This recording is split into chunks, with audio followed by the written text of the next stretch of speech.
The girl suddenly noticed that the painting on the wall had started to move. Everyone rushed over to stop it, but the painting accidentally fell to the floor, and in the next moment, water from the painting began flooding the entire bedroom. Before they knew it, they were completely submerged in the ocean. Just as they were struggling to understand what was happening, a few people jumped down from a massive ship and pulled them aboard. The whole experience felt like a dream to John. I demand to know just where in the blazes am I? You're on the Dawn Treader, the finest ship in Narnia's navy.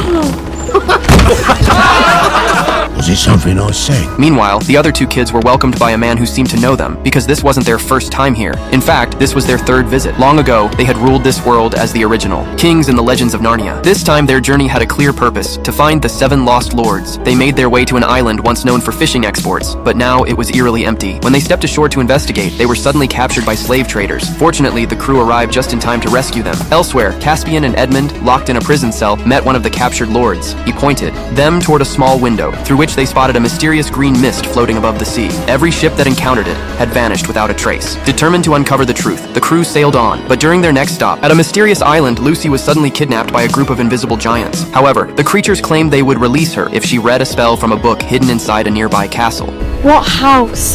This one. As Lucy turned around, Upstairs, you'll find the Book of Incantations. Recite the spell that makes the unseen seen. she stepped through a newly appeared doorway and entered the castle. At the end of the hallway, Lucy found a large book. As she read the spell aloud, an old man suddenly appeared in front of her. Back outside, the others realized Lucy was missing and followed her footprints into a garden. Suddenly, the invisible creatures threw weapons at their feet, warning them not to act recklessly. But within seconds, the figures began to appear one by one. Or I'll claw you to death! I'll run my tufts right through you! I'll gnash you with my teeth! I'll bite you with my fangs!